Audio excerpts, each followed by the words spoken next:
Hello दोस्तों, आप सभी का स्वागत है आपके अपने यूट्यूब चैनल लर्न विद एजे पर। दोस्तों, आज है 10 जनवरी और आज की इस क्लास में हम लोग 9 जनवरी 2023 को करंट अफेयर्स की क्लास जो कि कुमार गौरव सर के द्वारा करवाई गई थी, उस क्लास का आज की इस वीडियो में हम लोग रिवीजन करने वाले हैं। दोस्तों, जैसा कि आप लोग जानते ही हैं, ये जो अपनी क्लास है रिवीजन क्लास रहती है और प्रतिदिन सुबह 6 बजे करवाई जाती है। ये जो अपनी क्लास करने का तरीका रहता है वो सबसे पहले मैं आपको बता देता हूँ। तो सबसे पहले यहाँ पर मैं क्या करूँगा, करंट अफेयर्स के जो क्वेश्चंस करवाए गए थे उनका रिवीजन करवाऊँगा और उसके बाद में जो बीच बीच में लल्लन टॉप क्वेश्चंस करवाए जाते हैं उन सभी का रिवीजन करवाऊँगा। तो करंट अफेयर्स का रिवीजन सबसे पहले करेंगे, उसके बाद में जो लल्लन टॉप क्वेश्चंस करवाए गए थे उन सभी को हमने एक साथ यहाँ पर नोट किया हुआ है और उन सभी क्वेश्चंस का मैं आपको रिवीजन करवाने वाला हूँ। तो चलिए दोस्तों, शुरू करते हैं बिना देरी करे आज के अपने इस सेशन को और देख लेते हैं आज का अपना पहला प्रश्न। दोस्तों, सेशन को शुरू करने से पहले मैं आपको बताना चाहता हूं कि अगर आप लोग इस क्लास की पीडीएफ चाहते हैं तो उसके लिए आपको क्या करना है, हमारे टेलीग्राम चैनल को ज्वाइन कर लेना है और वहां से आप इन सभी क्लासेस की पीडीएफ प्राप्त कर सकते हैं। टेलीग्राम चैनल ज्वाइन करने के लिए आपको क्या करना है, टेलीग्राम ऐप पर जाना है और वहाँ पर आपको सर्च करना है @time saving क्लास। जैसे ही आप इतना लिखकर सर्च करेंगे तो आपके सामने एक चैनल ओपन हो जाएगा लर्न विद एजे के नाम से। उस चैनल को आपको ज्वाइन कर लेना है और वहाँ से आप इन क्लासेस की पीडीएफ प्राप्त कर सकते हैं। तो चलिए दोस्तों, अब शुरू करते हैं बिना देरी करे आज के अपने इस सेशन को और देखते हैं आज का अपना पहला प्रश्न। दोस्तों, यहाँ पर अपना पहला प्रश्न दिया गया है कि वॉइस ऑफ ग्लोबल साउथ शिखर सम्मेलन जो है इसका आयोजन कहाँ किया गया है और आयोजन कब से कब तक किया गया है, इसकी थीम क्या रखी गई है और इसका आधार क्या है। ये 4 प्रश्न यहाँ से आपको याद रखने हैं। पहला प्रश्न हमने आपसे क्या पूछा कि जो वॉइस ऑफ ग्लोबल साउथ शिखर सम्मेलन है इसका आयोजन कहाँ किया गया है। तो इसका आयोजन किया गया है नई दिल्ली में और इसका जो आयोजन हुआ है वो ऑनलाइन हुआ है, यानी कि वर्चुअल हुआ है। इसका आयोजन कैसा हुआ है, इसका आयोजन जो है ऑनलाइन हुआ है, कह सकते हैं वर्चुअल आयोजन इसका किया गया है। उसके बाद में दूसरा क्वेश्चन हमने आपसे ये पूछा कि इसका आयोजन जो है कब से कब तक किया गया है। तब आपको बता देना है कि इसका आयोजन 12 जनवरी और 13 जनवरी के बीच में किया जाएगा। कब से कब तक किया जाएगा, 12 जनवरी से 13 जनवरी तक इसका आयोजन किया जाएगा। अगर आपसे मैं पूछूं यहाँ पर इसकी की थीम क्या है, तो थीम जो है इसकी क्या रखी गई है, unity for voice unity for purpose. Unity for voice unity for purpose इसकी थीम रखी गई है। और उसके बाद में अगर आधार पूछेंगे तो आधार आपको क्या बताना है, वसुधैव कुटुंबकम। वसुधैव कुटुंबकम इसका आधार है। तो 4 प्रश्न यहाँ से आपको याद रखने हैं। आयोजन पूछा जाएगा तो नई दिल्ली बताएंगे, कब से कब तक आयोजन हुआ तो 12 जनवरी और 13 जनवरी में आयोजन होगा। थीम पूछी जाएगी तो unity for voice unity for purpose. आधार पूछा जाएगा तो वसुधैव कुटुंबकम। उसके बाद में हम बात करेंगे नेक्स्ट पॉइंट की। तो नेक्स्ट पॉइंट यहाँ पर दिया गया है कि रायसीना जो डायलॉग है इसकी शुरुआत कौन से वर्ष में हुई थी। रायसीना डायलॉग की शुरुआत हुई थी वर्ष 2016 में।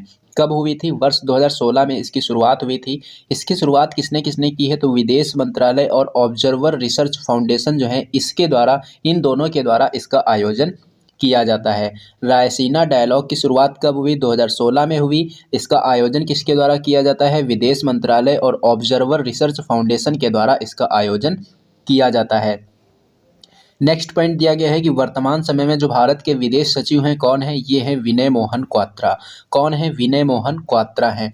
नेक्स्ट पॉइंट की बात करेंगे तो नेक्स्ट क्वेश्चन अपना दिया गया है कि अमेरिका में संसद के निचले सदन का अध्यक्ष किसे नियुक्त किया गया है।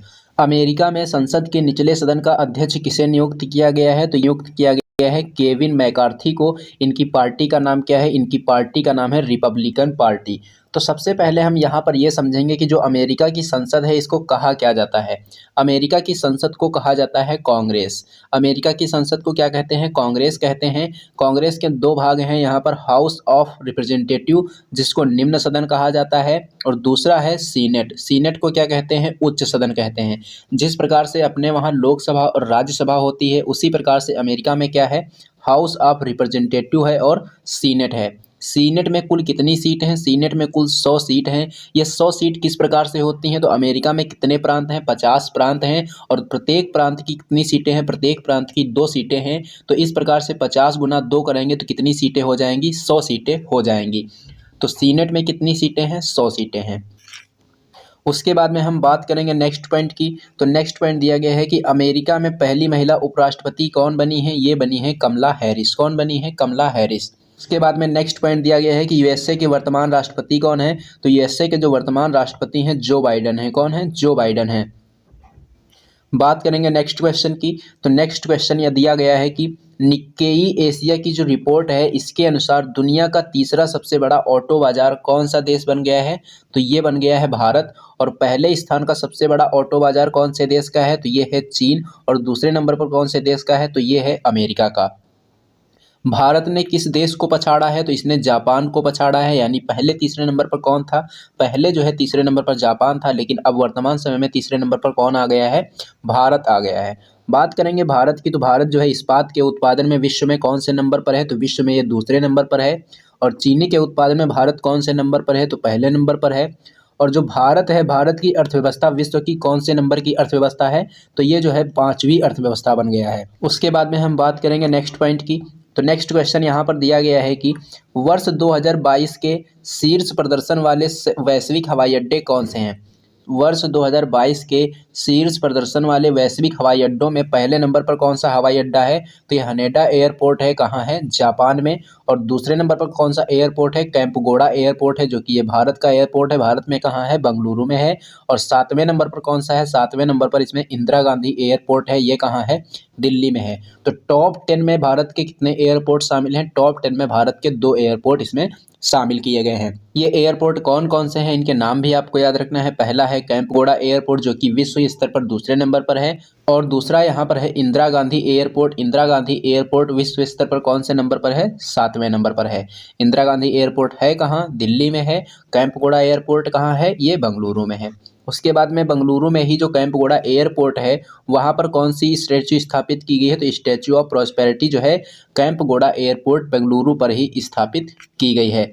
नेक्स्ट क्वेश्चन दिया गया है प्रवासी भारतीय दिवस सम्मेलन से संबंधित। प्रवासी भारतीय दिवस जो सम्मेलन है इसके मुख्य अतिथि कौन है, इसके मुख्य अतिथि हैं डॉक्टर मोहम्मद इरफान। डॉक्टर मोहम्मद इरफान कौन है, ये गुयाना के राष्ट्रपति हैं।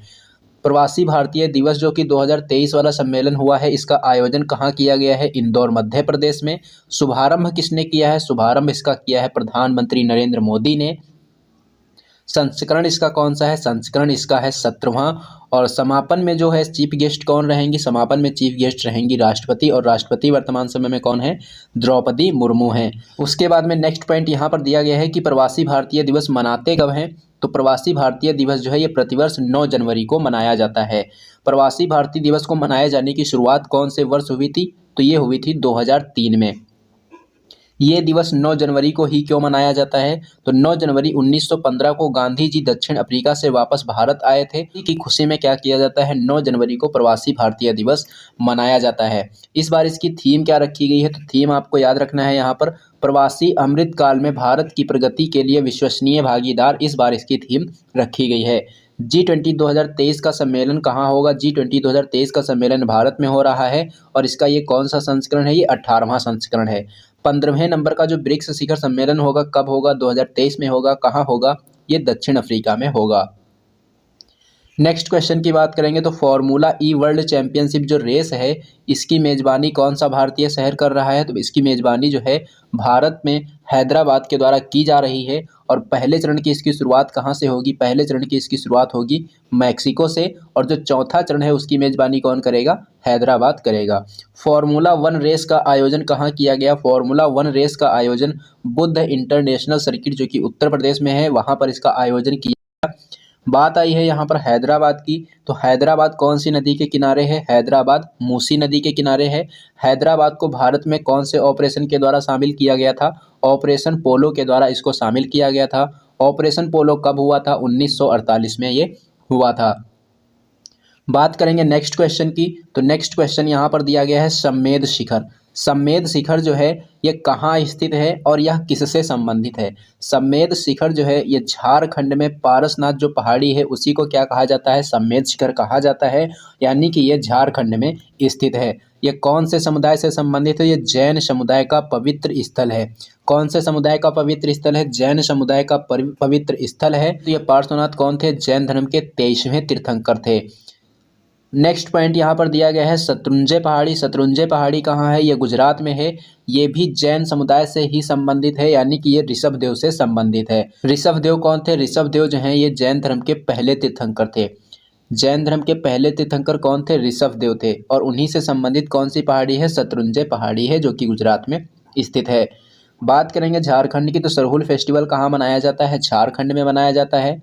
वेलनेस दिवस, वेलनेस दिवस जो है 6ठी से 12वीं के जो छात्र हैं, कहाँ के? झारखंड के। झारखंड राज्य में जो स्कूल हैं उसमें से 6ठी से 12वीं के जो छात्र हैं उनके द्वारा प्रत्येक मंगलवार को कौन सा दिवस मनाया जाएगा? वेलनेस दिवस मनाया जाएगा। मुख्यमंत्री सारथी योजना कौन से राज्य की योजना है? ये झारखंड की योजना है। बात करेंगे नेक्स्ट क्वेश्चन की, तो नेक्स्ट क्वेश्चन दिया गया है कि देश में वर्ष 2007 से 2022 के बीच किस बीमारी के मामलों में 98.7% की कमी दर्ज की है? तो ये हो जाएगा कालाजार। कालाजार कौन से अंग को प्रभावित करता है? तो ये आंतों को प्रभावित करने वाला एक रोग है। और ये जो कालाजार रोग है इसका रोग कारक कौन सा है? इसका रोग कारक है लीशमैनिया परजीवी। और रोग वाहक कौन है? रोग वाहक है सैंड फ्लाई। कौन है? Sand fly. बात करेंगे इसके अभियान की, तो इसी के लिए एक अभियान चलाया गया था। अभियान का नाम है 2023 कालाजार मुक्त भारत। मलेरिया उन्मूलन कौन से वर्ष को लक्ष्य घोषित किया गया है? 2030। टीबी हारेगा देश जीतेगा, इसके लिए कौन से वर्ष को लक्ष्य घोषित किया गया है? 2025। बात करेंगे नेक्स्ट क्वेश्चन की, तो नेक्स्ट क्वेश्चन दिया गया है जातीय और आर्थिक गणना 2023। जातीय और आर्थिक गणना 2023 कहाँ से प्रारंभ की गई है? ये बिहार से प्रारंभ की गई है। और ये कितने चरणों में पूरी होगी? ये 2 चरणों में पूरी होगी। पहला चरण जो है इसका 7 जनवरी से 21 जनवरी तक चलेगा, जिसमें मकानों की गिनती की जाएगी। और दूसरा चरण जो है इसका 1 अप्रैल से 30 अप्रैल तक चलेगा, जिसमें जातीय आर्थिक गणना की जाएगी। इसका नोडल अधिकारी किसे बनाया गया है? इसका नोडल अधिकारी जो है ये डीएम को बनाया गया। किसे बनाया गया है? इसका नोडल अधिकारी बनाया गया है डीएम को। किसे बनाया गया? डीएम को। उसके बाद में हम बात करेंगे इस प्रकार की गणना जो है इससे पहले कभी हुई है कि नहीं। तो 1931 और 2011 में इस प्रकार की गणना हो चुकी है, लेकिन उसके आंकड़े नहीं जारी किए गए थे। ये फैक्ट आपको यहाँ से याद रखना है। उसके बाद में हम बात करेंगे जनगणना की, तो पहली जनगणना कब हुई थी? 1872 में हुई थी। और उसके बाद में अगर बात करेंगे कि दशकीय आधार पर पहली जनगणना कब हुई थी, तो ये हुई थी 1881 में। उसके बाद में हम बात करेंगे नेक्स्ट क्वेश्चन की, तो नेक्स्ट क्वेश्चन अपना दिया गया है अंतर्राष्ट्रीय पतंग महोत्सव 2023। अंतर्राष्ट्रीय पतंग महोत्सव 2023 का आयोजन कहाँ किया गया? गुजरात में। गुजरात में कहाँ पर? साबरमती नदी के फ्रंट पर। कब से कब तक इसका आयोजन हुआ? 8 जनवरी से 14 जनवरी तक इसका आयोजन चलने वाला है। शुभारंभ किसने किया है? शुभारंभ इसका भूपेंद्र पटेल ने किया है। थीम क्या रखी गई है? One earth one family one future इसकी थीम रखी गई है। उसके बाद में हम बात करेंगे नेक्स्ट क्वेश्चन की। नेक्स्ट पॉइंट यहाँ पर दिया गया है अपना लल्लन टॉप प्रश्नों से संबंधित, यानी कि करंट अफेयर्स के 10 क्वेश्चन जो थे वो हमने रिवीजन कर लिया है। अब हम देखेंगे लल्लन टॉप प्रश्नों को। तो लल्लन टॉप प्रश्नों में यहाँ पर अपना सबसे पहला पॉइंट दिया गया है कि डायमंड लीग फाइनल का खिताब जीतने वाले पहले भारतीय कौन बने हैं? ये नीरज चोपड़ा बने हैं। नीरज चोपड़ा कौन से खेल से संबंधित हैं? भाला फेंक से संबंधित हैं। अब आपको बताना है कि राष्ट्रीय भाला फेंक दिवस कब मनाया जाता है। राष्ट्रीय भाला फेंक दिवस कब मनाते हैं, इसका आंसर आप लोगों को कमेंट करके बताना है। नेक्स्ट पॉइंट है कि इंदिरा गांधी शहरी रोजगार गारंटी योजना कौन से राज्य के द्वारा शुरू की गई? ये राजस्थान राज्य के द्वारा शुरू की गई 100 दिन के रोजगार के लिए। ब्रिटेन में सबसे लंबे समय तक राज करने वाली महारानी कौन थी? तो ये थी एलिजाबेथ सेकेंड। इनका अभी हाल ही में निधन हो गया है। निधन कब हुआ है? 8 सितंबर 2022 को। और वर्तमान समय में ब्रिटेन के राजा कौन बने हैं? चार्ल्स थर्ड बने हैं। कौन बने हैं? Charles third. नेक्स्ट पॉइंट है कि देश के सबसे बड़े रबर डैम का उद्घाटन कहाँ किया गया है? देश के सबसे बड़े रबर डैम का उद्घाटन जो है ये गया बिहार में किया गया है। मानव विकास सूचकांक 2021, मानव विकास सूचकांक 2021 में भारत की रैंक कितनी थी? भारत की रैंक इसमें 132 थी। इसको किसने जारी किया है? मानव विकास सूचकांक को कौन जारी करता है? यूएनडीपी जारी करता है। जारी करने के इसके आधार कितने होते हैं? जारी करने के इसके आधार होते हैं 3। पहला आधार है इसका जीवन प्रत्याशा, दूसरा आधार है इसका प्रति व्यक्ति आय और तीसरा आधार है इसका शिक्षा। तो इस प्रकार से यह सूचकांक जारी किया जाता है। उसके बाद में नेक्स्ट पॉइंट है जयंती पटनायक से संबंधित। ये जयंती पटनायक जो है इनका अभी हाल ही में निधन हो गया है। ये कौन थी? तो ये जो है राष्ट्रीय महिला आयोग की पहली महिला अध्यक्ष थी। अगर आपसे कभी प्रश्न ये पूछ दिया जाए कि राष्ट्रीय महिला आयोग की पहली महिला अध्यक्ष कौन थी, तब आपको बताना है कि जयंती पटनायक थी और अभी हाल ही में इनका निधन हो गया है। उसके बाद में हम बात करेंगे नेक्स्ट पॉइंट की, तो देश का पहला जैव गांव किस राज्य में स्थापित किया गया है? देश का पहला जैव गांव कौन से राज्य में स्थापित किया गया है? तो ये स्थापित किया गया है त्रिपुरा में। कहाँ स्थापित किया गया है? त्रिपुरा में स्थापित किया गया है। उसके बाद में हम बात करेंगे नेक्स्ट पॉइंट की, तो नेक्स्ट पॉइंट है 2+2 मंत्री स्तरीय संवाद। 2+2 मंत्री स्तरीय जो संवाद है कौन कौन से देशों के बीच में हुआ है? भारत और जापान के बीच में हुआ है। ये जो 2+2 मंत्री स्तरीय संवाद होता है इसमें कौन कौन भाग लेते हैं? तो रक्षा मंत्री और विदेश मंत्री इसमें भाग लेते हैं। नेक्स्ट पॉइंट यहाँ पर दिया गया है कि UNESCO global network of learning cities में शामिल भारत के शहर कौन कौन से हैं? UNESCO global network of learning cities में अभी हाल ही में 3 भारतीय शहरों को शामिल किया गया है। पहला शहर है वारंगल जो कि तेलंगाना में है, दूसरा शहर है त्रिशूर जो कि केरल में है, तीसरा शहर है नीलाम्बूर जो कि केरल में है। इन 3 शहरों को UNESCO global network of learning cities में शामिल किया गया है। नेक्स्ट पॉइंट है साइरस मिस्त्री से संबंधित। ये साइरस मिस्त्री कौन थे? तो साइरस मिस्त्री जो है ये टाटा कंपनी के सबसे युवा सीईओ थे। टाटा कंपनी के सबसे युवा सीईओ कौन थे? साइरस मिस्त्री थे, और अभी हाल ही में इनका निधन हो गया है एक सड़क दुर्घटना में। ये पॉइंट भी आपको यहाँ से याद रखना है। उसके बाद में नेक्स्ट पॉइंट है कि राजपथ का नया नाम क्या कर दिया गया है? तो राजपथ का नया नाम कर दिया गया है कर्तव्य पथ। प्रधानमंत्री श्री योजना की घोषणा कब और किसने की थी? 5 सितंबर 2022 को प्रधानमंत्री नरेंद्र मोदी जी के द्वारा पीएम श्री योजना की घोषणा की गई थी। 36वें नंबर के जो राष्ट्रीय खेल हैं इनका आयोजन कहाँ हुआ? इनका आयोजन गुजरात में होगा, और शुभंकर क्या है इसका? शुभंकर इसका है सावज। नेक्स्ट पॉइंट की बात करेंगे तो नेक्स्ट पॉइंट यहाँ पर दिया गया है कि अखिल भारतीय फुटबॉल महासंघ के अध्यक्ष कौन बने हैं? अखिल भारतीय फुटबॉल महासंघ के अध्यक्ष बने हैं कल्याण चौबे। कौन बने? कल्याण चौबे। ब्रिटेन को पछाड़कर दुनिया की 5वीं सबसे बड़ी अर्थव्यवस्था कौन से देश की अर्थव्यवस्था है? तो ये बन गई है भारत की अर्थव्यवस्था। ई समाधान पोर्टल किसने लॉन्च किया है? विश्वविद्यालय अनुदान आयोग ने लॉन्च किया। सिनर्जी चर्चा में रहा, सिनर्जी क्या है? तो ये एक साइबर सुरक्षा अभ्यास है। क्या है ये? साइबर सुरक्षा अभ्यास है। भारतीय नौसेना के नए पताका का अनावरण कब और कहाँ किया गया है? तो यहाँ से आपको 3 पॉइंट याद रखने हैं कि भारतीय नौसेना के नए पताका का अनावरण कब किया गया, कहाँ किया गया और अनावरण किसने किया? तो 2 सितंबर 2022 को इसका अनावरण किया गया है। कहाँ किया गया है? कोच्चि में। अनावरण किसने किया है? प्रधानमंत्री नरेंद्र मोदी ने। नेक्स्ट पॉइंट दिया गया है कि होम्योपैथी अंतर्राष्ट्रीय स्वास्थ्य शिखर सम्मेलन जो है कहाँ हुआ? ये हुआ है दुबई में। दुबई कहाँ है? यूएई में। नेक्स्ट पॉइंट की बात करेंगे कि देश का पहला सर्वाइकल कैंसर वैक्सीन कौन सी फार्मा कंपनी लॉन्च करेगी? तो ये सीरम इंस्टीट्यूट के द्वारा लॉन्च किया जाएगा। अगर हम बात करेंगे सर्वाइकल कैंसर की, तो सर्वाइकल कैंसर किससे होता है? तो ये होता है HPV की वजह से, यानी कि ह्यूमन पैपिलोमा वायरस की वजह से ये होता है। अब आपके लिए यहाँ पर एक क्वेश्चन है कि जो सीरम इंस्टीट्यूट ऑफ इंडिया है ये कहाँ स्थित है? सीरम इंस्टीट्यूट ऑफ इंडिया कहाँ स्थित है? इसका आंसर आप लोगों को कमेंट करके बताना है। नेक्स्ट पॉइंट दिया गया है कि देश का पहला और दुनिया का सबसे बड़ा कार्बन फाइबर प्लांट बनाने की घोषणा किसने की है और इसको कहाँ बनाया जाएगा? तो इसको बनाने की घोषणा रिलायंस इंडस्ट्रीज के द्वारा की गई है। कहाँ बनाया जाएगा? हजीरा, गुजरात में। नुआखाई जुहार उत्सव कौन से राज्य में मनाते हैं? नुआखाई जुहार उत्सव उड़ीसा में मनाते हैं। रज पर्व कहाँ मनाते हैं? रज पर्व को भी उड़ीसा में मनाया जाता है। नेक्स्ट पॉइंट की बात करेंगे तो 67वें नंबर के जो फिल्म फेयर पुरस्कार प्रदान किए गए उसमें सर्वश्रेष्ठ फिल्म का अवार्ड कौन सी फिल्म को मिला है? ये मिला है शेरशाह को। BWF चैंपियनशिप 2022 में पुरुष एकल का खिताब किसने जीता है? BWF चैंपियनशिप 2022 में पुरुष एकल का खिताब किसने जीता है? विक्टर एक्सेल्सन ने जीता है। नेक्स्ट पॉइंट है कि अंतरिक्ष में जाने वाली पहली अमेरिकी मूल निवासी महिला कौन बनी है? ये बन गई है निकोल मान। कौन बनी है? निकोल मान। अंतर्राष्ट्रीय के सबसे ज़्यादा विकेट लेने वाले तेज गेंदबाज कौन बन गए हैं? ये बन गए हैं एंडरसन। नेक्स्ट पॉइंट दिया गया है कि अटल ब्रिज का उद्घाटन कहाँ किया गया? गुजरात में। उद्घाटन किसने किया? प्रधानमंत्री नरेंद्र मोदी ने। कौन सी नदी पर? साबरमती नदी पर। अटल ब्रिज की लंबाई कितनी है? 300 मीटर। तो ये 4 पॉइंट यहाँ से आपको याद रखने हैं।